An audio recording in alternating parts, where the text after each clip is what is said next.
പിണറായിക്ക് വയറ് നിറയെ മറുപടി കൊടുത്തിട്ടുണ്ട് നമ്മുടെ ബി ഗോപകുമാർ MLA. നിയമസഭയിൽ BJPയുടെ ഗംഭീര തുടക്കമാണല്ലോ സർ. എങ്ങനെയുണ്ടായിരുന്നു, എന്തായിരുന്നു ശരിക്കും സംഭവം?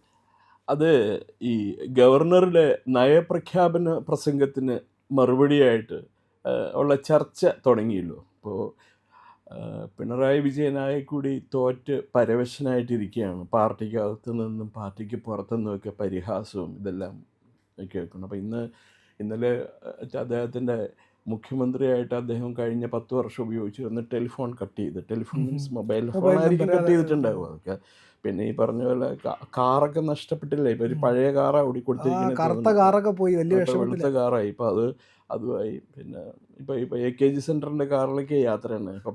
കാരണം ഡ്രൈവറെ റെയിൽവേ സ്റ്റേഷനിൽ വെച്ച് പോലീസുകാരെ എടുത്തിട്ട് അടിച്ചു എന്നും കേൾക്കുന്നു. അങ്ങനെയൊന്നും ചെയ്യരുത് ഒരിക്കലും. പക്ഷെ അപ്പം എന്നാലും ഈ പറഞ്ഞ പോലെ മാർക്സിസ്റ്റുകാരനല്ലേ വിജയൻ ഇത്തിരി വളരെ ഒരു പക്വതയുള്ള ഒരു രാഷ്ട്രീയ നേതാവായിരുന്നു. വിഷയം മനസ്സിലാക്കിയിട്ട് വേണം അദ്ദേഹം സംസാരിക്കാനായിട്ട്. അപ്പം അദ്ദേഹം ഈ ചർച്ചയിൽ പറഞ്ഞപ്പോൾ അദ്ദേഹത്തിന് ഇപ്പോൾ സതീശനൊന്നും പറയാൻ പറ്റില്ല, കോൺഗ്രസിനൊന്നും പറയാൻ പറ്റില്ല. അപ്പോൾ പറഞ്ഞു ഇങ്ങനെ NDA ഗവൺമെൻറ്റിനെ കുറ്റപ്പെടുത്തി, എന്നാൽ അമേരിക്കയുടെ മുമ്പിൽ മുട്ടുപറയ്ക്കുന്ന NDA ഗവൺമെൻറ്, അവർ ഇന്ത്യ US ഫ്രീ ട്രേഡ് അഗ്രിമെൻറ്റിൽ ഒപ്പിട്ടു എന്നൊക്കെയാണ് അദ്ദേഹം പറയണത് നിയമസഭയിൽ. ഈ ഫ്രീ ട്രേഡ് അഗ്രിമെൻറ്റിൽ ഒപ്പിട്ടില്ല. കഴിഞ്ഞ 15 മാസമായിട്ട് അതിനെക്കുറിച്ച് ചർച്ച നടന്നുകൊണ്ടിരിക്കുക. അതിൻ്റെ ഫോർമാറ്റ് എഴുതി ഉണ്ടാക്കിയിട്ടേ ഉള്ളൂ. അപ്പം ഇന്നലെ തന്നെ പീയൂഷ് ഗോയൽ പറഞ്ഞിരിക്കുന്ന അതിൻ്റെ കുത്തും കോമയൊക്കെ ഇട്ട് വരാനേ ഉള്ളൂ. അതുമാത്രമല്ല 100% ഇന്ത്യനെ ഫേവർ ചെയ്യുന്ന ഒരു കരാറാണ്, ഇന്ത്യക്ക് അനുകൂലമായിട്ടുള്ളൊരു കരാറാണ്. അതുകൊണ്ടാണ് ഇത്ര താമസം എടുത്ത് INDO-US വ്യാപാര വാണിജ്യ കരാർ. ഇന്ത്യക്ക് അനുകൂലമായിട്ടുള്ള ഇത് മാത്രം ഘടകങ്ങൾ മാത്രം ഉൾപ്പെടുത്തിക്കൊണ്ടുള്ളൊരു കരാറാണ്. പിന്നെ അത് കൂടാണ്ട് വേറെ ഒന്നുള്ളത്, ഈ റഷ്യയിൽ നിന്നും പെട്രോൾ മേടിക്കുന്നതിന് അമേരിക്ക ഇന്ത്യയുടെ പുറത്ത് എംബാർഗോ പറഞ്ഞിട്ടുണ്ട്. അവിടെ നിന്ന് പെട്രോളൊന്നും മേടിക്കാൻ പാടില്ല എന്ന് പറഞ്ഞിട്ടുണ്ട് ട്രംപ്. അപ്പം നരേന്ദ്രമോദിയുടെ നേച്ചർ അനുസരിച്ച് അദ്ദേഹത്തെ ചീത്ത പറഞ്ഞാലും ആര് പുകഴ്ത്തി പറഞ്ഞാലും അദ്ദേഹം ഒന്നും മിണ്ടൂല. അദ്ദേഹത്തിൻ്റെ കാര്യം നോക്കി he has got a work to do. അത് അദ്ദേഹം ചെയ്തുകൊണ്ടിരിക്കുകയാണ്. ഇപ്പോൾ ഈ റഷ്യൻ ഓയിൽ മേടിക്കരുതെന്ന് അമേരിക്ക എല്ലാ രാജ്യങ്ങളോടും ആവശ്യപ്പെട്ടിട്ടും ഇന്ത്യ എന്തുമാത്രം ഓയിലാണോ റഷ്യയിൽ നിന്നും മേടിച്ചുകൊണ്ടിരുന്നത് അതേ ഓയിൽ തന്നെ തുടർന്ന് മേടിച്ചിട്ടുണ്ട്. ഇന്ന് അവരൊരു കുറവ് വരുത്തിയിട്ടില്ല എന്നാണ് കെപ്ലർന്നോ എന്തോട്ട് പറഞ്ഞൊരു ഏജൻസി ഉണ്ട്, ഇൻ്റർനാഷണൽ ഈ ഓയിൽ ട്രേഡ് ബിസിനസ്സിൻ്റെ ഒരു പോർട്ടലുണ്ട്. അതിനകത്ത് അവർ പറഞ്ഞിരിക്കുന്നത് അതാണ്. ഇപ്പോൾ ഫെബ്രുവരിയിൽ 2028 ഫെബ്രുവരിക്ക് മുമ്പ് എത്രമാത്രം എണ്ണയാണോ ഇന്ത്യ റഷ്യയിൽ നിന്ന് മേടിച്ചിരുന്നത് അത് തന്നെയാണ് ഇപ്പോഴും മേടിച്ചുകൊണ്ടിരിക്കുന്നത്. അമേരിക്ക എംബാർഗോ വെച്ചിട്ടുണ്ടെങ്കിൽ അത് അവിടെ ഇരിക്കുകയുള്ളൂ. അപ്പം ഇതൊന്നും ഈ നമ്മുടെ മാർക്സിസ്റ്റ് ആയിരുന്ന മുഖ്യമന്ത്രിക്ക്, ഇപ്പോഴത്തെ പ്രതിപക്ഷ നേതാവിന് അതിനെക്കുറിച്ചിട്ട് വിവരമില്ലാന്ന് തോന്നുന്നു. അപ്പോൾ അദ്ദേഹം പറയണ നരേന്ദ്രമോദിയുടെ മുട്ട് കൂട്ടിയിടിക്കും, പിന്നെ കൈമുട്ട് വിറയ്ക്കും, കാൽമുട്ട് വിറയ്ക്കും എന്നൊക്കെയാണ് അദ്ദേഹം പറഞ്ഞത്. അപ്പോൾ ഗോപകുമാർ എഴുന്നേറ്റ് നിന്ന് പ്രസംഗിച്ചു. ഞാനതുകൊണ്ട് വളരെ കുറച്ച് നേരെ കണ്ടുള്ളൂ. അപ്പോൾ അതിന് അദ്ദേഹം പറയണ ഒരു കാര്യം അന്ന് മനസ്സിലാക്കണം, ഇവിടെയുള്ള നമ്മുടെ പ്രതിപക്ഷ നേതാവിന് ED എന്ന് കേൾക്കുമ്പോൾ മുട്ടുകൂട്ടിമുട്ടും. അതേപോലെ നരേന്ദ്രമോദിയുടെ മുട്ടുകൂട്ടിമുട്ടില്ല ആരെ പറ്റി കേട്ട് കഴിഞ്ഞാൽ. എത്രയോ ഈ പറയുന്ന നരേന്ദ്രമോദി എല്ലാ രാഷ്ട്രതന്ത്രജ്ഞന്മാരും നേതാക്കന്മാരുമായിട്ട് നല്ല ബന്ധമല്ലേ. നമ്മൾ പലപ്പോഴും TV കാണാറുണ്ട്. ഈ പറഞ്ഞ പോലെ ട്രംപിൻ്റെ അടുത്ത് ചോദിച്ചു Narendra Modi, is A wonderful person, he's A fantastic person, he's A super person, my friend Modi എന്നേ പറയുള്ളൂ. അതേപോലെ തന്നെ എല്ലാ രാഷ്ട്രത്തലവന്മാരും ഷീ ജിൻപിങ് ഒഴിച്ച് ബാക്കി എല്ലാവരും അദ്ദേഹത്തിന് മൈ ഫ്രണ്ട് എന്നേ പറയുള്ളൂ. അയാൾ ചൈനീസ് രാഷ്ട്രത്തലവനുണ്ട്, അയാൾ കള്ളനെ, അയാളുടെ മോന്ത കണ്ടാൽ അറിയാം, അയാൾ പറയൂല. അയാളൊരു മാഫിയ ഡോണാണ് ശരിക്കും. അപ്പോൾ അതേപോലെ നരേന്ദ്രമോദിയെ കണക്കാക്കരുത് എന്ന് പറഞ്ഞു. അത് മതി, 2-3 മിനിറ്റ് സംസാരിച്ചിട്ടുണ്ടാവുള്ളൂ.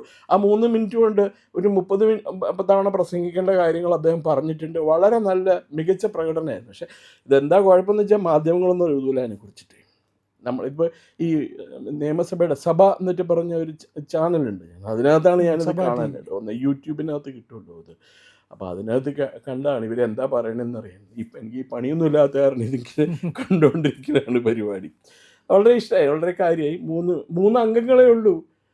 അതെ. BJPക്ക്. പക്ഷേ പക്ഷെ 30 പേരുള്ളതിന്റെ ഫലമുണ്ട്. BJPക്ക് ഒരു അംഗം ഉണ്ടായിരുന്നു, O രാജഗോപാൽ. പക്ഷെ അദ്ദേഹം ഒരു ഈ പറഞ്ഞ പോലെ ആവണക്കെണ്ണ കുടിച്ച പോലെ അദ്ദേഹം പ്രസംഗിക്കണം മുഴുവൻ. അതൊരു ആ മനുഷ്യർക്ക് ആർക്കും ഒരു അദ്ദേഹം ഇമ്പ്രസീവ് പിന്നെ ഒരു അല്ല. സൗമ്യനായ മനുഷ്യനാണ്. സൗമ്യതയൊക്കെ അധികം കൊള്ളാം. പക്ഷെ ആരോടും ആവശ്യമുള്ളടുത്ത് ചൂടെടുക്കേണ്ടടുത്ത് ചൂടെടുക്കുക തന്നെ വേണം. അല്ലാണ്ട് ഗൗരവത്തിൽ തന്നെ പറഞ്ഞു കൊടുക്കണം. ഇപ്പം എന്താ കുഴപ്പം? അദ്ദേഹത്തിൻ്റെ ഏതെങ്കിലും പ്രസംഗം ആൾക്കാർ ഓർത്തിരിക്കുന്നുണ്ടോ? ഇപ്പം ഈ ഗോപകുമാറിനെ പറ്റി പറയുമ്പോൾ ആദ്യം നമ്മളിപ്പോൾ ഓർക്കണം, നിയമസഭയിലെ ആദ്യത്തെ പ്രസംഗം 3 മിനിറ്റ് സംസാരിച്ചുകൊണ്ടെങ്കിൽ അത് ഗംഭീരമാക്കി അദ്ദേഹം. പറയാനുള്ളത് പറഞ്ഞ്. ഇനി പിണറായി വിജയൻ ഇനി പ്രസംഗിക്കുമ്പോൾ എപ്പോഴും ഗോപകുമാർ അടുത്തുണ്ടെന്ന് മനസ്സിലാക്കിയിട്ടേ പ്രസംഗിക്കുള്ളൂ. അപ്പോൾ അത് നല്ലൊരു കാര്യമാണ്. ഈ പറഞ്ഞ പോലെ അധികമൊന്നും വേണ്ട, 3 പേര് മതി. ഇവർ 3 പേരും മറ്റേ രാജീവ് ചന്ദ്രശേഖറും മുരളീധരനൊക്കെ ഉണ്ടല്ലോ, ബാക്കിയുള്ള അവരും പ്രസംഗിക്കുമ്പോൾ നമുക്ക് കൂടുതൽ കൗതുകകരമായ കാര്യങ്ങൾ കാണാം. ഈ ED എന്ന് മാത്രമല്ല, ഗോപകുമാർ വേറൊരു കാര്യം കൂടി പറഞ്ഞു. ED എന്ന് കേൾക്കുമ്പോഴും മുസ്ലിം ലീഗ് എന്ന് കേൾക്കുമ്പോഴും പിണറായിയുടെ കൂട്ടിമുട്ടും. അതിനകത്ത് എല്ലാം ഉൾപ്പെട്ടിട്ടുണ്ട് അതിനകത്ത്. അത് മാത്രമല്ല സാർ, ഇപ്പോൾ മുമ്പൊക്കെ ഈ നിയമസഭയിൽ നിന്ന് രാജ്യത്തിൻ്റെ താല്പര്യത്തിന് വിരുദ്ധമായിട്ടുള്ള ഒരുപാട് പ്രമേയങ്ങൾ പാസ്സാകുമായിരുന്നു. അതുപോലെ തന്നെ രാജ്യം ഒരു സുപ്രധാന നിയമം പാസ്സാക്കിയാൽ അതിനെതിരെ ഇവിടെ ഉടനെ അസംബ്ലി കൂടാത്ത സമയമാണെങ്കിലും അതുകൂടി അതിനെതിരെ പ്രസംഗിക്കാനായിട്ട് കുറേ സമയം കണ്ടെത്തും. സർക്കാരിൻ്റെയും ജനങ്ങളുടെയും പൊതുപണം ദൂർത്തടിച്ചുകൊണ്ടായിരുന്നു ഈ പരിപാടി. ഇനി അത് ഏകപക്ഷീയമായി പാസ്സായി പോവില്ല. അതിനെതിരെ പ്രതികരിക്കാനായിട്ട് അതിൻ്റെ അകത്ത് 3 പേരുണ്ടാവും. അതിൽ വലിയ പ്രതിഷേധം അവർക്കുണ്ടാക്കാൻ കഴിയും. അത് അത് അത് ശ്രദ്ധിക്കപ്പെടുകയും ചെയ്യും. പക്ഷെ പ്രിയന് വേറൊരു കാര്യം അറിയോ? ഈ BJPയുടെ സാന്നിധ്യം, അല്ലെങ്കിൽ അന്ന് ഭാരതീയ ജനസംഘത്തിൻ്റെ സാന്നിധ്യം നിയമസഭയിൽ ഇല്ലാതിരുന്നത് കൊണ്ട് എന്താ ഉണ്ടായേക്കണേന്ന് അറിയാമോ? ഈ ഹൈന്ദവ വിരുദ്ധമായ ബില്ലുകൾ നിയമസഭയിൽ അവതരിപ്പിച്ച് പാസ്സാക്കുമ്പോൾ ആരും അതിനെ എതിർത്തൊന്നും സംസാരിക്കില്ല. ഇപ്പം ദേവസ്വം ബോർഡിൻ്റെ നിയമങ്ങളിൽ ഭേദഗതി വരുത്തുമ്പോൾ നിയമസഭയിൽ അതിനെക്കുറിച്ചിട്ടുള്ള ആ ബില്ല് അവതരിപ്പിക്കുമ്പോൾ നമ്മുടെ പത്രങ്ങളിലൊക്കെ എന്നുള്ള മട്ടിൽ എഴുതി പോവുള്ളൂ. അതിൻ്റെ നെഗറ്റീവ് സൈഡ് എന്താണെന്ന് ഒരു പത്രക്കാരും എഴുതാറില്ല. ശ്രദ്ധിച്ചിട്ടുണ്ടോ? എഴുതി കഴിഞ്ഞാൽ ഉടനെ സംഖ്യയാണെന്നും പറഞ്ഞിട്ട് പേടിച്ചിട്ടായിരിക്കും അവർ എഴുതാത്തത്. അങ്ങനെയൊക്കെയാണ് ഈ ദേവസ്വം ബോർഡൊക്കെ ഇങ്ങനെ കുത്തഴിഞ്ഞായി പോയതും ഒരു മറ്റേ രാഷ്ട്രീയക്കാർക്ക് കയറി കൊള്ളയടിക്കാനും കയറി നിറങ്ങാനുള്ള ഒരു അവസരം കിട്ടിയത് അങ്ങനെയാണ്. അതല്ലെങ്കിൽ ഒരു ശക്തമായ ഒരു ഹിന്ദു സാന്നിധ്യം അതിന് നിയമസഭയിൽ ഉണ്ടായിരുന്നു എന്നുണ്ടെങ്കിൽ തീർച്ചയായിട്ടും ഇതൊന്നും നടക്കൂലായിരുന്നു. കാരണം ഇപ്പോൾ കോൺഗ്രസ്സുകാരനാണെങ്കിലും കമ്മ്യൂണിസ്റ്റുകാരനാണെങ്കിലും മറ്റേത് ദള്ളോ മറ്റേ RJDയോ PJDയോ അങ്ങനെ കുറേ ഉണ്ടല്ലോ. കേരള കോൺഗ്രസ് പിന്നെ ക്രിസ്ത്യാനികളുടെ പാർട്ടിയാണ്. അവരാരും തന്നെ ഈ ദേവസ്വം ബോർഡിൻ്റെ ബില്ലുകളൊക്കെ അവതരിപ്പിക്കുന്ന സമയത്ത് അല്ലെങ്കിൽ ഹൈന്ദവർക്കെതിരായിട്ടുള്ള ബില്ലുകൾ വരുമ്പോൾ അവരാരും മിണ്ടാറില്ല. ഇന്ന് അവർ പ്രതികരിച്ചിട്ടില്ല. ഇവരിവിടുന്ന് പാസ്സാക്കിയിടുന്ന ബില്ല് അവിടെ അംഗീകാരം കിട്ടുകയും ചെയ്യും. കാരണം ഭരിച്ചിരുന്ന കോൺഗ്രസ് ആണല്ലോ.